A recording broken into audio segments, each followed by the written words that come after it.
Switch Angel. The neon lights of Neo-Viridia flickered like dying stars, casting long, distorted shadows across the rain-slicked pavement.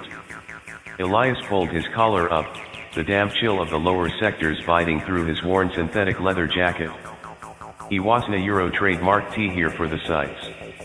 He was here because the frequency had pinged again, a ghostly resonance that belonged to only one person. The Switch Angel.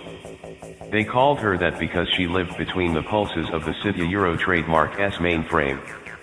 She was a myth to most, a glitch in the social fabric, but to Elias, she was the woman who had vanished 3 years ago, leaving behind nothing but a digital signature and a hole in his life that no amount of overclocked adrenaline could fill.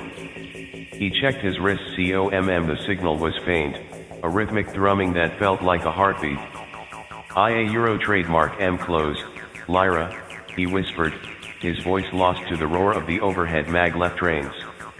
The long road behind. His journey hadn't started in the gutters of Neo-Viridia. It had begun in the high-altitude gardens of Orestes, 1,000 miles to the north. He had followed her through the scorched plains of the Dustlands, trading his belongings for fuel and his secrets for information. He had crossed the Iron Sea on a rusted freighter, watching the horizon for a flash of the silver hair that was her trademark. Every city he entered was a labyrinth of dead ends. In some, she was a savior who had bypassed the local water rations to feed the poor. In others, she was a ghost who had crashed the stock exchange just to watch the numbers reset to zero. She was always moving, always switching, a Euro changing her identity, her location, and her very essence. The terminal convergence. The signal led him to the spire of glass, an abandoned data hub that pierced the smog-choked clouds. The elevator was dead, so Elias climbed. Each step was a prayer.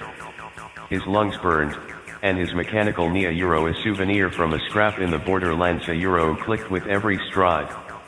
When he reached the observation deck, the wind howled through the shattered panes. And there she was.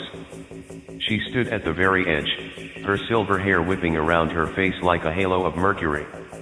She wasn't looking at the city, she was looking at a handheld console, her fingers moving with a fluidity that defied human biology. "You're late, Elias," she said, without turning around. 8,000 miles is a lot of ground to cover for a man with a limp, he panted, leaning against a pillar. "Why, Lyra? Why the run? Why the switch?" She finally turned. Her eyes weren't the blue he remembered.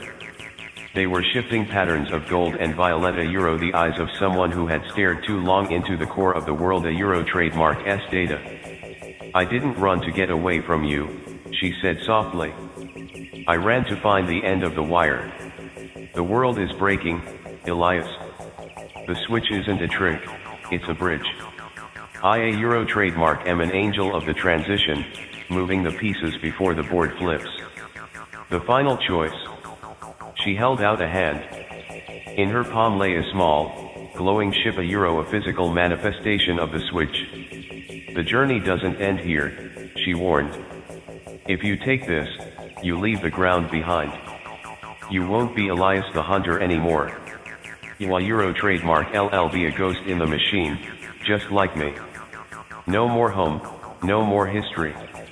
Just the mission."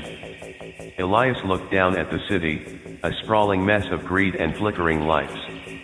Then he looked at Hera Euro, the woman he had chased across a continent, the only truth he had left.